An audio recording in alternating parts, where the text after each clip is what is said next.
경건은 전쟁이다라는 제목 가지고 우리 본문을 중심으로 같이 하나님의 은혜 나누기 원합니다. 자, 지난 시간에 이어서 오늘도 사무엘하 22장의 다윗의 시를 이어서 살펴보기로 합니다. 22장의 그 제목이 뭐였죠? 22장의 제목은 다윗의 승전가 이렇게 기록되어 있죠. 자, 그래서 다윗이 승리의 기쁨, 승리의 감격 속에서 하나님을 찬양하고 있는 그 노래이고 시인 겁니다. 지난 시간에는 하나님을 다윗이 나의 하나님으로 고백했잖아요. 나의 반석, 나의 피난처, 나의 요새, 나의 망대. 이 나의라는 말을 붙이면서 자신이 위기 가운데 있을 때, 그리고 하나님께 간구했을 때 하나님께서 일어나시는데 막 거기 보니까 코에서 막 연기가 나오고 입에서는 불을 뿜어내시면서 분노와 진노로 일어나시는 하나님을 다윗이 묘사했잖아요. 하나님이 실제로 그런 모습을 본 것도 아닌데 이거는 다윗의 해석이었던 겁니다. 하나님께서 다윗에게 이루신 그 구원의 역사들을 다윗은 어떻게 해석했던 거예요? 어떻게 읽어냈던 거예요? 자신을 향한 그 하나님의 이 구원을 자신을 향한 하나님의 사랑으로 읽고 있는 거예요. 해석하고 있는 거예요. 자, 그래서 다윗은 구원을 경험하고 사랑으로 해석했다. 여러분, 많은 사람이 하나님의 은혜를 경험하고 구원을 경험하지만 하나님의 사랑을 읽어내지 못하는 사람이 있거든요. 그래서 하나님과의 관계가 깊어지지를 못해요. 근데 다윗은 그러지 않았다. 하나님의 그 놀라우신 은혜, 그 구원을 경험하고 그는 하나님의 마음, 하나님의 사랑을 읽어냈다. 자, 우리가 지난 시간에 그렇게 은혜를 나눴습니다. 자, 오늘 본문에서는 다윗이 자신이 경험한 이 승리, 그 하나님의 이 구원을 이 또 다른 방식으로 그렇게 해석을 하고 있거든요. 자, 21절 같이 한번 읽어봅니다. 시작. 여호와께서 내 공의를 따라 상 주시며 내 손의 깨끗함을 따라. 자, 하나님께서 자신에게 그 원수의 위협 속에 놓여 있으면서 위기 가운데 있던 자신에게 구원의 손을 뻗쳐주신 그 이유를 어떻게 해석하고 있냐면 여호와께서 내 공의를 따라 상 주셨다. 하나님께서 자신에게 상을 주신 거래요. 여러분, 상이라는 것은 누군가에게 뭐를 잘해서 주는 게 상 아니겠습니까? 여러분, 다윗이 잘한 게 무엇입니까? 다윗은 공의가 있었대요. 공의가. 그는 자기가 의로웠다라는 거예요. 자, 그래서 이렇게 고백합니다. 내 손의 깨끗함을 따라 갚으셨으니. 자신의 손이 깨끗했다. 정말로 손이 깨끗했다 이 소리예요? 뭐 비누로 잘 씻어서? 손이 깨끗했다는 소리가 아니잖아요. 여기서 손이 깨끗했다라는 것은, 이 손이라는 것은 사람의 어떤 선택, 그죠? 손을 가지고 선택하지 않습니까? 이거 선택하지 않습니까? 그리고 손은 사람의 결정적인 어떤 행동을 상징하는 겁니다. 그러니까 하나님 앞에서 다윗의 삶이 어떤 불의한 선택, 잘못된 선택하지 아니하고, 그죠? 하나님 앞에서 깨끗했다 이 소리입니다. 여러분, 다윗의 생애에는 치명적 실수와 죄악들이 있었던 것 우리는 알고 있습니다. 그죠? 우리가 사무엘하 보면서 많이 다뤘잖아요. 뭐 심각한 간음죄도 지었었고, 살인 이런 죄도 지었었고, 끔찍한 그런 일들, 다윗도 그런 죄를 지었던 사람이에요. 자, 그런데 다윗은 이런 치명적인 죄만 있었고, 우리가 저지르는 그런 어떤, 그죠? 이런 죄들, 뭐 적당한이라는 표현이 적당할지 모르겠는데, 이 적당한 죄들, 그런 죄들은 짓지 않고, 일상의 죄들은 짓지 않고, 다윗은 그때만 그렇게 쓰러지고 그때만 그렇게 치명적인 죄를 짓고 평소에는 거룩하게 살았냐? 그렇지는 않았을 것 같아요.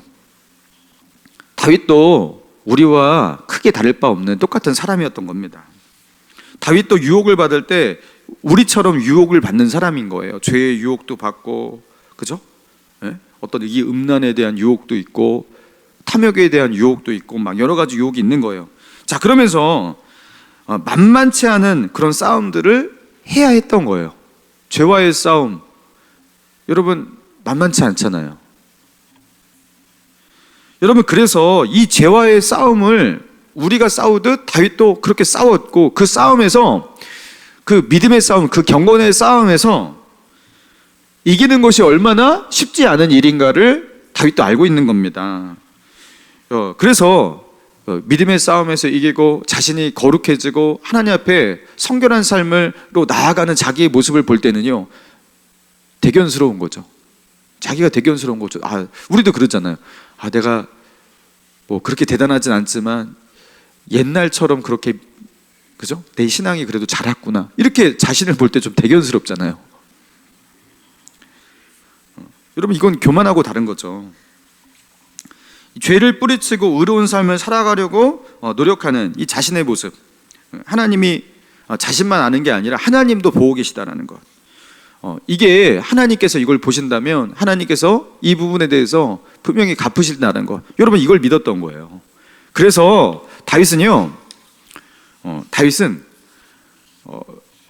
하나님께서 갚으시는 하나님, 내가 믿음의 싸움을 싸우고 죄를 짓지 않으려고 노력하고 의롭고 거룩하게 살아가려고 노력하는 이 모든 것, 이 싸움, 이거 만만치 않은 싸움인데, 이거 작은 싸움이 아닌데 하나님께서 이것을 보시고 나에게 갚으신다라는 것. 다윗은 이걸 믿었던 거예요.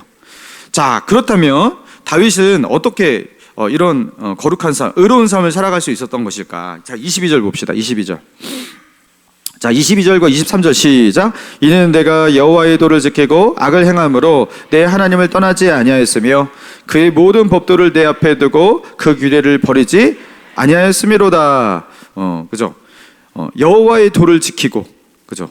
그리고 그의 모든 법도를 내 앞에 두고 규례를 버리지 아니하였다.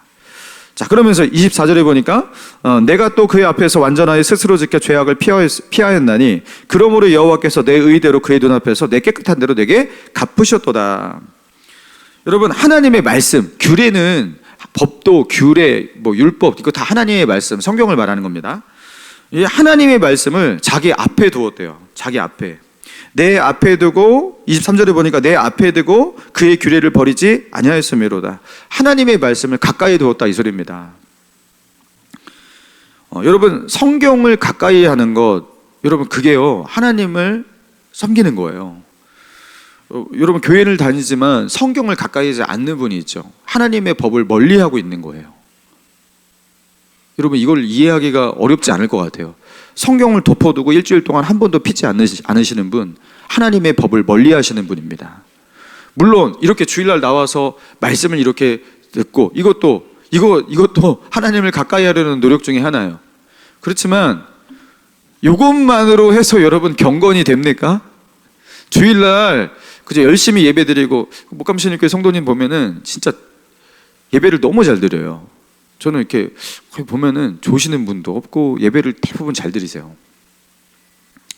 근데 아무리 그렇게 예배를 잘 드린다 하더라도, 여기서 은혜를 받는다 하더라도, 여러분 일상 속에서 여러분 매일매일 여러분 하나님의 말씀을 읽지 않고 기도하지 않고 여러분 거룩하게 살아가는 것이 가능합니까? 저는 불가능해요. 저는 절대로 안 됩니다. 매일매일 하나님 말씀 읽어야 되고요, 기도해야 되고요, 이거 바둥거리면서 싸워야 돼요. 그래야지 겨우 이기는 거예요. 여러분, 하나님의 말씀을 내 앞에 두고 가까이 두고, 여러분 이거 되게 쉬운 것 같이 얘기하는데 이거 되게 어려운 겁니다. 이렇게 해야지 이길 수가 있는 거예요. 여러분, 성경을 가까이 하시기 바랍니다. 다윗이 그랬던 거예요. 하나님의 법을 늘 가까이 하였습니다. 멀리 하면은 안 읽잖아요. 가까이 하니까 읽고, 그것을 늘 읽고, 그죠? 그리고 그 말씀을 읽으니까 깨닫게 될 것이고, 알게 될 것이고, 모르면서 죄도 마음껏 지었을 텐데, 아니까 이제 함부로 죄를 지을 수가 없어요. 항상 브레이크가 잘 걸려요. 그러니까 이제 믿음으로 사는 것이 만만치가 않은 거죠. 그러나 그럼에도 불구하고 하나님의 말씀을 가까이 합니다. 여러분, 하나님을 사랑하는 사람은요, 하나님의 말씀을 이렇게 가까이 하는 거예요. 그리고 이것이 믿음의 싸움을 가능하게 만든 겁니다. 말씀을 가까이 하지 않으면 여러분 싸움은 일어나지 않아요. 아무것도 모르는데 뭘 싸웁니까? 하나님의 뜻이 무엇인지 모르는데 거기서 뭘 갈등할 게 있고 뭘 싸울 게 있습니까? 그죠? 영적으로 전혀 민감하지도 않고 둔감한데 거기서 뭐가 걸리고 뭐가 싸울 게 있습니까? 여러분, 하나님의 말씀을 가까이 하지 않는 자는요, 영적인 싸움이 없는 겁니다. 근데 하나님의 말씀을 가까이 하는 사람은 자꾸 싸워요. 자꾸 싸우는 겁니다. 성경이 우리를 믿음의 싸움으로 나아가게 만드는 거죠. 하나님의 말씀을 가까이 하면서 죄를 멀리하는 싸움이 시작이 되는 거죠. 성경에서 원수를 사랑하라, 이 말씀 읽을 때 괴로운 거예요.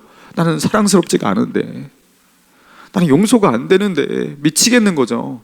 여러분, 이 싸움이 성경을 안 읽고 어떻게 시작이 돼요? 그죠? 하나님의 말씀을 가까이 하니까 이 싸움이 시작이 되는 거지. 그렇지 않습니까? 하나님의 말씀을 가까이 했대요, 다윗은. 자, 그러면서 26절. 자비한 자에게는 주의 자비하심을 나타내시며 완전한 자에게는 주의 완전하심을 보이시며 깨끗한 자에게 주의 깨끗하심을 보이시며 사악한 자에게 주의 거스르심을 보이시리이다. 주께서 공고한 백성은 구원하시고 교만한 자는 살피사 낮추시리이다. 자비한 자에게는 주의 자비하심, 완전한 자에게 주의 완전하심, 깨끗한 자에게 주의 깨끗하심. 이게 무슨 말이에요?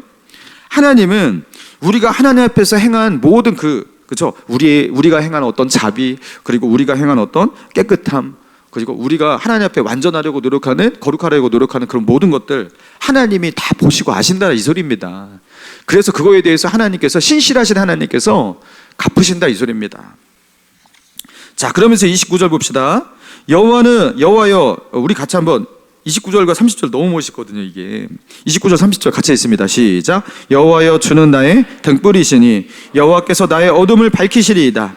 내가 주를 의뢰하고 적진으로 달리며 내 하나님을 의지하고 성벽을.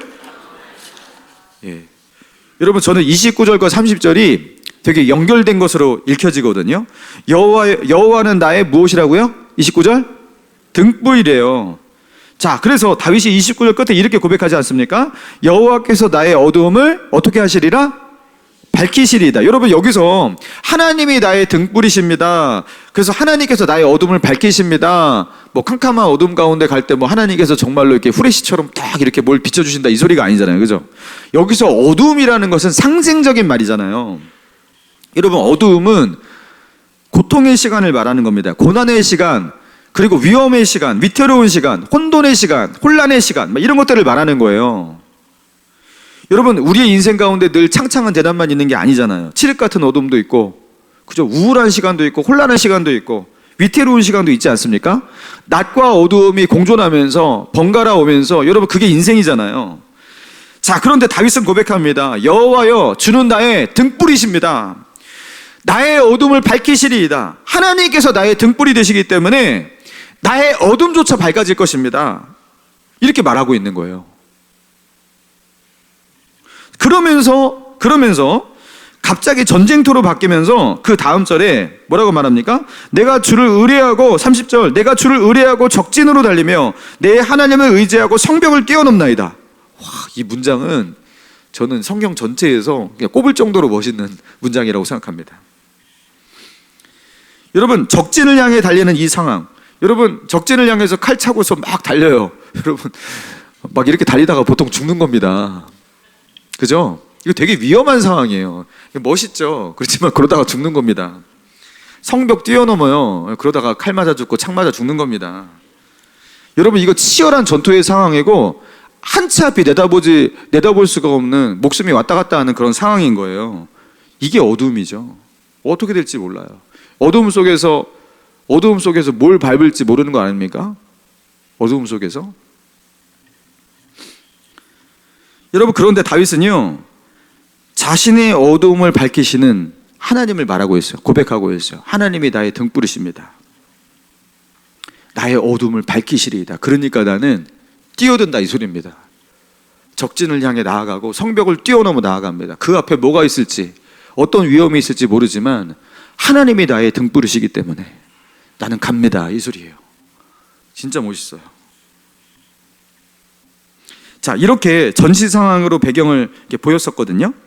자, 그러면서 31절에서 다시 또 분위기가 전환이 돼요. 31절, 하나님의 도는 31절 같이 시작. 하나님의 도는 완전하고 여호와의 말씀은. 자, 갑자기 하나님의 도, 이것도 이제 율법을 말하는 거예요. 하나님의 말씀은 완전하고 여호와의 말씀은 진실하다. 여러분, 갑자기 칼 들고 싸우는, 그죠? 하나님이 나의 등불이십니다. 내가 적진을 향해 달립니다. 성벽을 뛰어넘습니다. 하면서 막 전쟁의 상황을 그렸지 않습니까? 전투의 현장. 자, 그런데 갑자기 하나님의 도는 완전하고 여호와의 말씀은 진실하니. 여러분, 하나님의 말씀을 다시 꺼내들고 있어요. 자, 하나님의 율법을 사랑하는, 그리고 그 율법을 그리고 늘 가까이 하고 그 말씀을 읽고 그 말씀을 배우고 하나님의 뜻을 알려고 하고 그리고 그 말씀대로 살려고 노력하는 것. 여러분, 이것과 그 전쟁 때 칼을 들고 적군과 싸우는 그 전시 상황, 그 전투의 현장, 그것을 막 왔다 갔다 하고 있는 거예요. 왔다 갔다. 그죠? 그러면서 하나님의 도가 완전하고 여호와의 말씀이 진실하니 자기에게 피하는 모든 자의 방패시로다 하면서 이미지가 또다시 교차가 돼요. 하나님의 도, 하나님의 말씀이 결국에 나에게 방패가 된다 하면서 또다시 전투의 현장 속에서의 방패가 등장합니다. 방패는 적의 공격을 막아주는 도구 아닙니까? 원수의 칼날, 자신을 보호할 수 있는 도구 아니겠습니까? 하나님의 말씀이, 하나님의 도가 나에게 방패가 됩니다. 자, 그러면서 이어지는 32절입니다. 32절. 여호와 외에 누가 하나님이며 우리 하나님 외에 누가 반석이냐? 하나님은 나의 견고한 요새시며 나를 안전한 곳으로 인도하시며 나의 발로 암사슴 밝게 하시며 나를 나의 높은 곳에 세우시며. 자, 하나님께서 반석이 되신다. 견고한 요새가 되셔서 나를 안전한 곳으로 인도하신다. 나의 발을 암사슴 밝게 하셔서 나를 높은 곳에 세우신다. 여러분, 뭘 말하는 거죠? 위험을 피하고 자신의 안전을 지켜주시는 그런 하나님을 고백하고 있는 거예요. 자, 그리고 35절, 이 35절도 정말 멋있어요. 35절 시작. 내 손을 가르쳐 싸우게 하시니 내 팔이 놋화를 당기도다. 자, 하나님께서 자신의 손을 가르쳐서 전쟁터에서 싸울 줄 알게 하신대요. 자, 그런데 자신의 팔에 힘을 주셔서 자신이 무슨 활을 당긴다고요? 놋활. 활을 놋으로 만든 사람이 어디 있어요? 놋으로 활을 만들면 그걸 어떻게 구부려가지고 어떻게 탄력을 이렇게 만들어가지고 활을 쏘는 건데 놋활을 어떻게 당깁니까? 근데 다윗에게 하나님께서 싸우는 방법을 가르쳐 주셔가지고 다윗이요, 놋활을 당긴대요. 놋화를 당길 수만 있다면 여러분 그것만큼 강력한 무기가 없겠죠. 놋화를 당기게 만든대요. 이건 뭘 말하는 거예요? 하나님의 도우심으로 자신의 구체적인 그 전장이 있잖아요. 전장, 그 전투의 현장, 그 속에서 실제 현장 속에서 하나님의 도우심이 구체적으로 임하고 있다는 것을 표현하고 있는 거예요. 하나님께서 나에게 놋화를 당기게 하신다. 내가 싸울 줄 알게 하신다, 이 소리예요. 자, 그리고 36절 봅시다. 주께서 또 구원의 방패를 내게 주시며 주의 온유함이 나를 크게 하셨나이다. 37절. 내 걸음을 넓게 하셨고 내 발이 미끄러지지 아니하게 하셨나이다. 내 걸음을 넓게 하셨다. 내 발을 미끄러지지 않게 하셨다. 여러분, 싸우다가 칼싸움하다가 미끄러져서 넘어졌어요. 죽는 거죠. 막 뒤에서 이렇게 위험 가운데 이렇게 도망가다가 넘어졌어요. 죽는 거죠. 발이 미끄러지면 안 되거든요. 발이 미끄러지면 안 돼. 위험한 순간에 거기서 찰나 한 번 미끄러져 타이밍 뺏기면 막 이렇게 싸우다가 죽는 거 아니겠습니까? 하나님께서 나의 발을 그렇게 지키셨다. 내 발걸음을 넓게 하셨다. 이게 넓게 하셨다라는 것을 어떻게 이해할까 모르겠는데 저는 그렇게 생각해요. 우사인 볼트 190이 넘지 않습니까? 그러니까 100m 달리기도 아마 저보다 좀 빠른 것 같아요. 그죠? 다윗이 원래 그 속도가 안 나오는데 전장에서 달려야 할 때 그 발이 아주 그냥 넓게 하셨다. 그 소리가 아닌가. 그리고 미끄러지지 않게 하셨다. 하나님께서 나의 발걸음 하나하나를 지키고 계신다. 사랑하는 성도 여러분, 오늘 이 본문을 통해서 하나님은 우리에게 무엇을 말씀하고 계시는 겁니까? 다윗이 지금 이 시에서 사용하고 있는 이 단어, 또 이 분위기 여러분 살펴보자라는 거예요. 자, 22절 다시 봅시다. 이는 내가 여호와의 도를 지키고 악을 행함으로 내 하나님을 떠나지 아니하였으며 그의 모든 법도를 내 앞에 두고 그의 규례를 버리지 아니하였음이로다.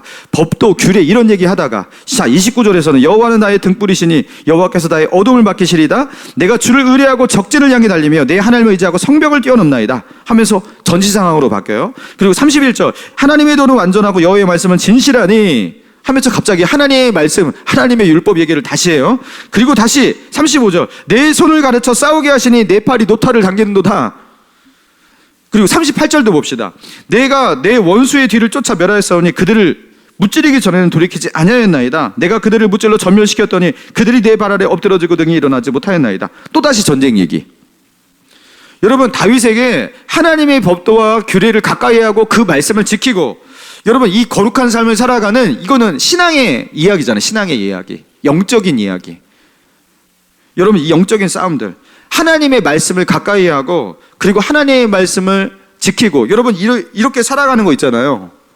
내 손을 깨끗이 하고 하나님 앞에 의롭고 거룩하게 삶을 살아가려고 애쓰고, 자, 하나님 앞에 그래서 완전한 삶을 살려고 이렇게 애쓰고, 이것과 전쟁터에서 전장에서 원수와 싸우 칼과 창과 방패를 들고 적군을 향해 달려 나아가서 적군과 부딪히고 방패로 막고, 여러분 이 전쟁터에서 치열한 이 싸움이 계속해서 교차되고 있단 말이죠. 여러분 다윗에게는 이게 뭘 말하는 거냐면, 다윗에게는 신앙생활이라는 것, 이 경건생활이라는 것, 이게 신앙의 영역, 경건의 영적인 어떤 영역, 그렇게 끝나는 게 아니었다는 거예요. 하나님의 말씀을 읽고 기도하고 그러니까 마음이 좀 편안해지고 거룩해지는 것 같고 좀 나의 일상에 좀 도움이 되는 것 같아. 답답한 마음도 없어졌어. 뭐 이렇게 끝나는 이야기가 아니에요. 자신의 경건이라는 것은 하나님의 말씀을 가까이 하고 그 말씀을 지키고, 여러분 그렇게 사는 사람, 그 경건이라는 것은 전쟁터로 연결이 된다는 겁니다. 전쟁터. 그거는 전쟁터에서 하나님께서 나와 함께 하시느냐, 함께 하시지 않느냐, 하나님이 나의 칼과 창과 방패가 되시냐 아니냐, 하나님이 나의 팔을 붙드시냐 아니냐, 하나님께서 내 발걸음을 인도하시냐 아니냐, 자신의 목숨을 걸고 싸우는 전쟁터, 여러분 그것과 경건은 매우 밀접한 상관이 있다. 여러분 다윗은 그렇게 해석하고 있는 거예요. 여러분 그래서 다윗은요 고백하고 있는 거예요. 31절, 하나님의 도는 완전하고 여호와의 말씀은 진실하니 그는 자기에게 피하는 모든 자에게 방패시로다. 하나님의 말씀은 화살과 창과 칼을 피하는 방패가 된다. 이렇게, 여러분 이게 어떻게 갑자기 하나님의 말씀이 방패가 돼요? 아까 35절도 내 손을 가르쳐 싸우게 하시니 내 팔을 노팔을 당기는도다. 활 쏠 때도 이게 경건에 영향을 미치는 거예요. 그리고 마지막 우리가 읽지 않았던 40절, 이는 주께서 내게 뭐하게 하시려고? 전쟁하게 하려고 능력으로 내게 띠띠우사 일어나 나를 치는 자를 내게 굴복하게 하셨사오니요.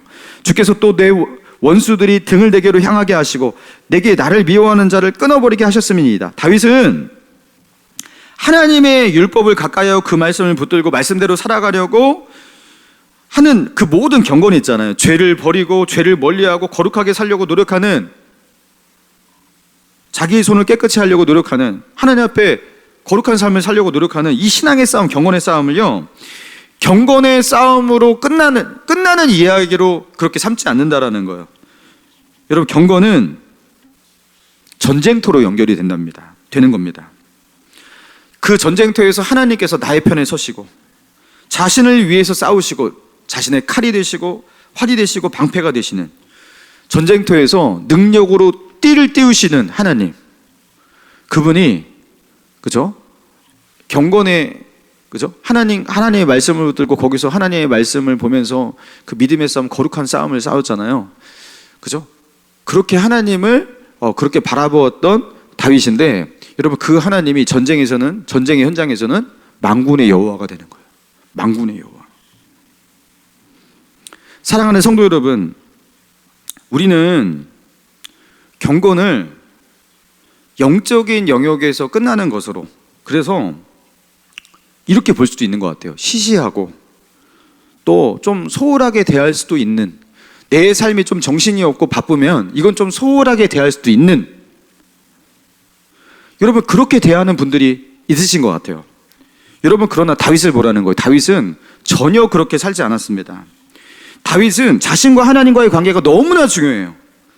지금 자신이 하나님의 말씀을 붙들고 믿음의 싸움을 싸우고 죄를 버리고 의롭고 거룩한 삶을 살아가려고 노력하는 것, 그리고 그런 삶을 이루고 그 거룩에서 승리하는 것, 이건 너무나 중요한 싸움이고, 여기서 승리하는 게 왜 중요하냐면, 여기서 승리할 때, 그리고 내가 하나님의 편에 서고 믿음의 사람으로 내가 설 때, 그때 전쟁터에서도 나는 승리할 것이다, 이렇게 믿고 있는 거예요. 다윗은 하나님의 말씀을 가까이 하고 말씀에 순종하고 거룩한 싸움을 싸우는 것을 그래서 어떻게 했던 거예요? 전쟁하듯 했던 겁니다. 전쟁하듯. 사랑하는 성도 여러분, 우리는 경건과 우리의 삶의 어떤 세속의 어떤 현장을 너무 분리하고 있지 않나? 여러분 우리는 그렇게 살고 있지 않습니까? 심지어 반대로도 생각하는 것 같아요.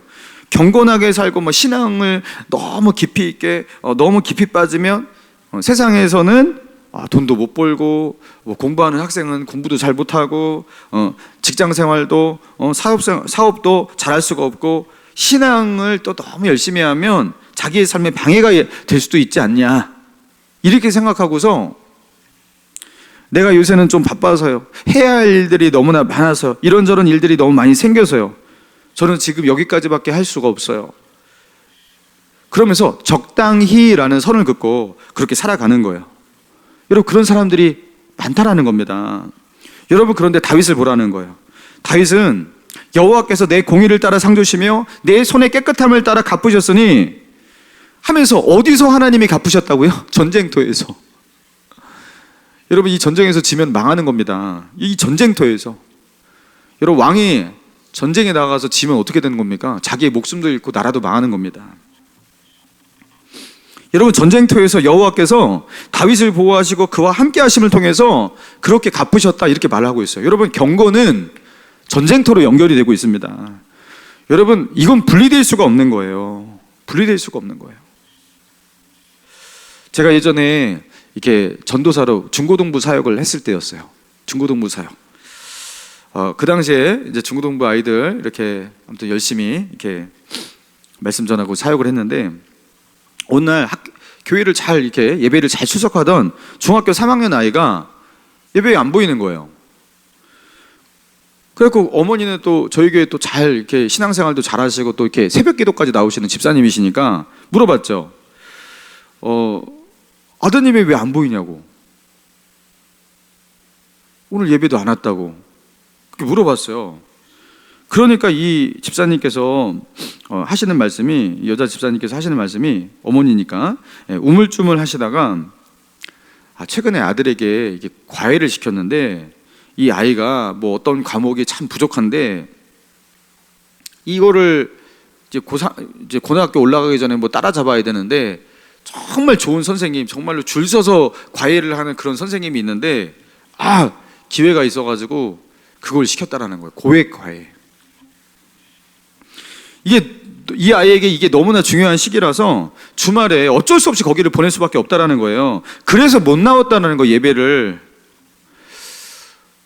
제가 진짜 그 말을 듣고서 너무 충격을 받았어요. 왜냐면 이제 이 집사님은 믿음으로 아이를 키우는 집사님인 줄 알았고, 새벽 기도도 하시는 분이고, 이분이 어떻게. 근데 저는 그분이 이렇게 이래저래 하면서 말씀을 하시는데, 저는 그게 진짜 번역해서 들리는 것 같아요. 저한테는 이렇게 번역이 돼서 들려요. 저는 제 아이가 하나님을 사랑하고 신앙생활을 잘하는 것보다 성적을 잘 받는 것이 더 중요합니다. 저는 제 아이가 영적으로 잘 되는 것보다 성적을 더 잘 받아서 대학을 잘 가는 준비를 하는 것이 더 중요하다고 생각합니다. 저는 저의 아이가 하나님을 좀 적당히 믿어도 괜찮거든요. 이렇게 저는 들리는 거예요. 진짜로 그 순간 아주 그냥 동시통역하는 것 같이 저는 그렇게 들려요. 너무너무 속이 상하는 거예요. 단도직입적으로 제가 말했어요. 우리 아무개, 우리 아들의 영혼이 더 중요하지 않습니까? 그냥 교회에 보내주세요. 전 타협이 없었어요. 하나님께서 이 아이 책임지실 겁니다. 교회에 보내주세요. 안 보내주시더라고요. 돈을 많이 썼다 이거예요. 너무 가슴이 아팠습니다. 어떻게 집사님이 저렇게 신앙생활을 오래 했고 새벽 기도까지 하시는 집사님이 어떻게 이걸 이렇게 분리를 시킬 수 있을까? 여러분, 신앙과 공부, 여러분 이걸 어떻게 분리시킬 수 있을까? 여러분, 성경에서 그렇게 나옵니까? 여러분, 신앙과 세상에서의 성공, 이거를 이렇게 분리가 돼요? 여러분, 우리가 섬기고 있는, 우리가 믿고 있는 하나님이 어떤 하나님이신데, 여러분, 그 하나님이 교회에서만 하나님이십니까? 우리가 기도할 때만 하나님이십니까? 그분은 천지를 창조하신 하나님이세요. 그분은 천하 만물을 주관하시는 하나님이세요. 우리의 모든 일상을 주관하고 있는 하나님이세요. 근데 어떻게 그게 분리가 돼요? 저는 확실히 믿어요. 확실히 믿어요. 그때도 그랬어요. 그때도 이 아이는 이 엄마 때문에 잘 될 수가 없겠다. 저는 그게 보여요. 제가 무슨 선지자같이 보여요. 그게 잘 될 수가 없겠다. 여러분 보실 때는 그게 잘 될 거라고 생각하십니까? 그래서 중학교 3학년 때 고액과외 시켜가지고 이 아이 성적을 좀 잘 받게 하고 잘 될 거라고 생각하십니까? 마음속에 깊은 불안이 들어오지 않습니까? 여러분 성경을 읽은 분이라면요, 많이 읽으신 분이라면 망하겠구나 약간 이런 느낌이 와요. 어떻게 잘 되겠어요? 하나님이 살아계신데. 여러분 이런 식으로 신앙생활을 하고 이런 식으로 아이를 신앙교육하고 가르쳤어요. 어떻게 그 아이가 잘 되겠어요? 너무 안타까운 거예요. 여러분 출애굽기에 보면요, 하나님께서 매일매일 만나를 내려주셨어요. 광야에서. 근데 그날 먹을 만큼의 만나를 내려주셨어요. 그리고 어떤 사람은 욕심이 내가지고 이른 새벽부터 나와가지고 그냥 나는 다른 사람보다 2배, 3배 이렇게 거둘 거야. 그리고 내일도 모레도 먹을 거야 하면서 만나를 많이 거두는 사람도 왜 있지 않겠습니까? 그런데 만나는 그날 먹지 않고 다음 날까지 남겨두면 만나는 어떻게 되었죠? 썩었어요. 냄새가 나고 벌레가 나고 난리가 났어요. 만나는 그래서 어떻게 하는 거예요? 그날 먹을 것 그날 거두면 됩니다. 여러분 내일 먹을 만나는 내일 내립니다. 내일 거두면 돼요. 하나님께서 이렇게 만나를 그날 먹을 만나 그날 거두도록 그렇게 하나님께서 그렇게 역사하신 거예요. 여러분 그런데 신기한 게 안식일 전날 안식일에는 노동하지 말라, 일하지 말라 그러면서 너희는 하나님께 제사하고 하나님 예배하라 그랬잖아요. 그러니까 안식일에는 만나를 거두러 나가면 안 되니까 안식일 전날에는 만나를 하나님께서 2배로 내리셨어요. 왜? 눈이 내릴 때 이게 적설량이 이렇게 있는 게 있고, 그죠? 2배로 내리신 거예요. 근데 문제가 무엇입니까? 만나는 이튿날까지 두면 다 어떻게 돼요? 썩고 벌레가 나요.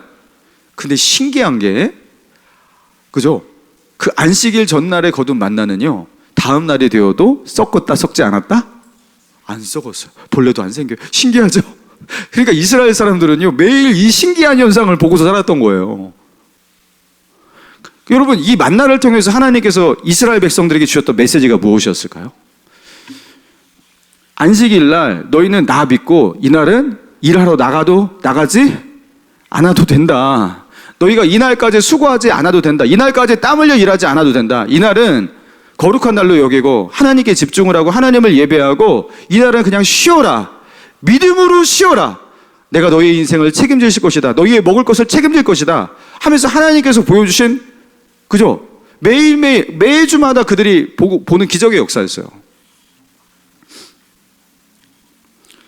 여러분 하나님을 믿고 쉬는 겁니다. 하나님을 믿고 하나님께 예배하는 겁니다. 여러분 그것 때문에 절대로 신앙생활 열심히 했다고 잘못될 일은 없어요. 할렐루야. 대부분 신앙생활 열심히 안 하니까 잘못되지 어떻게 그거 잘한다고 열심히 한다고 잘못되겠어요.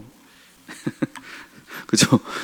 저희 어머니가 참 저희 어머니 정말 제가 존경하는데 제가 고등학교 2학년 3학년 때 새벽마다 맨날 성경책 읽고 있으니까 너무 걱정이 되셨나 봐요.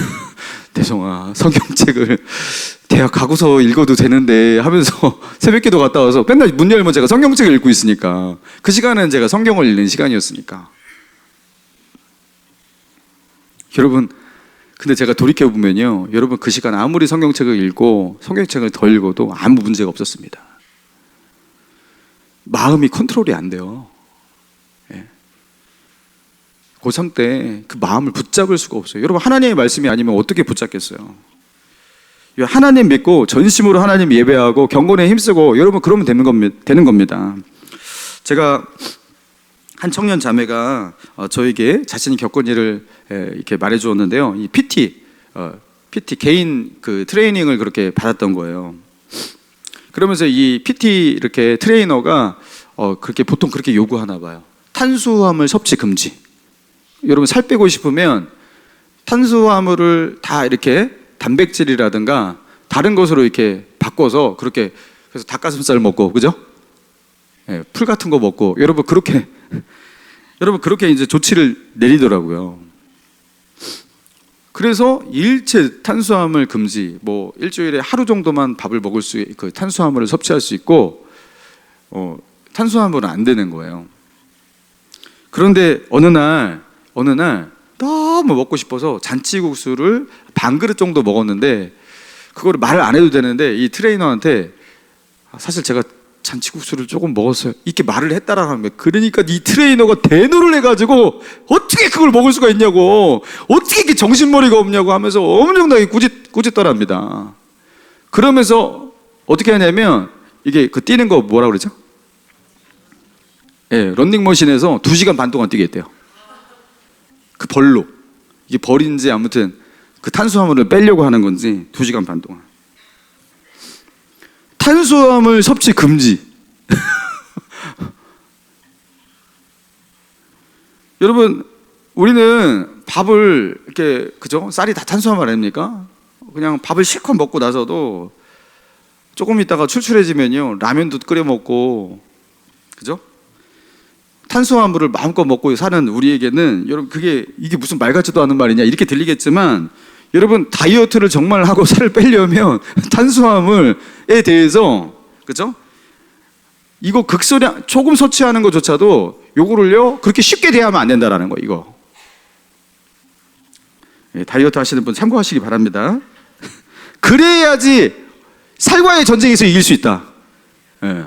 근데 이 탄수화물을 나 마음껏 먹고 좀 먹을 수도 있지 이러는 분들은 이게 살과의 전쟁에서 이길 수가 없는 거죠. 여러분, 우리도 마찬가지인 겁니다. 여러분, 매일매일 하나님의 말씀을 가까이 하고 그 말씀을 읽는 것, 그리고 하나님께 나아가 무릎 꿇어 기도하는 것, 그리고 온 마음 다해서 하나님께 예배하는 것. 여러분, 이 경건생활이라고 하잖아, 이거를. 이 경건생활을 붙들고 나아가는 것, 여러분, 이거를 목숨처럼 여기지 않으면, 내가 하나님의 말씀을 읽는 것, 이거를요 뭐 빼놓을 수도 있지, 안 할 수도 있지, 기도 안 할 수도 있지, 여러분 이렇게 생각하시는 분들은 보통 여기서 실패해요. 보통 실패해요. 잘 안 되실 거예요. 근데 이거를 목숨처럼 여기고 이거를 싸움을 하듯 전쟁을 하듯 나는 반드시 내가 이걸 할 거야 하면서, 그렇죠? 말씀과 기도의 생활, 예배의 생활, 여러분 이거를 지키려고 노력을 하고 이 싸움을 싸워야 돼요. 그렇죠? 그러는 사람이 결국에 경건의 싸움에서 승리를 한다는 겁니다. 이걸 너무 쉽게 대하는 거예요. 안 할 수도 있지, 바쁘면 또 안 하는 거고, 이러는 분들은 평생 안 됩니다. 여러분, 그리고 죄와의 싸움도 마찬가지예요. 여러분, 우리 안에 들어오고 있는 그 죄들 있잖아요. 그 죄를 너무 쉽게 대하는 거예요. 예? 음란의 죄악들, 음란한 생각들, 음란한 문화들 너무 쉽게 돼요. 돈을 사랑하고 돈을 쫓아 살아가는 삶들, 어쩔 수 없는 것이라고 생각하고 타협해요. 내 안에 들어온 하나님이 싫어하시는, 미워하시는 그 미움과 죄악들, 영혼을 향해서 그쵸? 올바른 마음을 가지지 못한 그런 마음들, 이런 것들, 여러분 이런 것들을 작은 것으로 생각해요. 여러분, 이 죄와의 싸움은요 전쟁인 겁니다. 여러분, 경건의 싸움은 전쟁인 겁니다. 다윗은 그렇게 살았던 거죠. 다윗은 그렇게 살았던 거예요. 전쟁하듯. 그리고 하나님은 나의 행동을 달아보시고 내 마음을 달아보시며 내가 믿음의 싸움을 어떻게 싸우고 있는지 하나님은 그것을 보신다. 그리고 하나님은 어떻게 하신다? 갚으신다. 디모데전서 4장 7절에 사도 바울이 이렇게 말합니다. 망령되고 허탄한 신화를 버리고 경건에 이르도록 내 자신을 연단하라. 육체의 연단은 약간의 유익이 있으나 경건은 범사에 유익하니 금생과 내생의 약속이 있느니라. 우리 한번 따라해 볼까요? 망령되고 허탄한 신화를 버리고 경건에 이르도록 내 자신을 연단하라. 육체의 연단은 약간의 유익이 있으나 경건은 범사에 유익하니 금생과 내생의 약속이 있느니라. 하나님께서 갚으신다 이 소리예요. 여러분, 하나님께서 갚으십니다. 근데 이거를 대충 하고 이거를 적당히 하고, 여러분, 그러니까 우리는 다윗이 안 되는 거 아니겠습니까? 여러분, 다윗처럼 살아보기 원합니다. 여러분 믿음으로 경건의 싸움을 힘써 싸우시기 바랍니다. 죄와 싸우시기 바랍니다. 쉽지 않으실 거예요. 많이 실패도 하실 거예요. 그러나 포기하지 마세요. 포기하지 마세요. 새가 지나가다가 내 머리에다가 똥을 쌀 수는 있어요. 그렇지만 그죠? 까치가 내 머리에다가 집을 짓게 만들면 안 돼요. 집을 짓게 만들면 안 돼요. 그 죄가 내 삶 가운데 둥지를 틀게 만들면 안 돼요. 저항하고 싸우면요, 절대로 죄가 내 삶 가운데 깊이 파고 들어올 수가 없어요. 다시 예수님의 십자가 붙들고 믿음의 싸움을 싸우시고 말씀과 기도 붙잡고 그렇게 나아가시는 저와 여러분 되시기를 주님의 이름으로 축원합니다.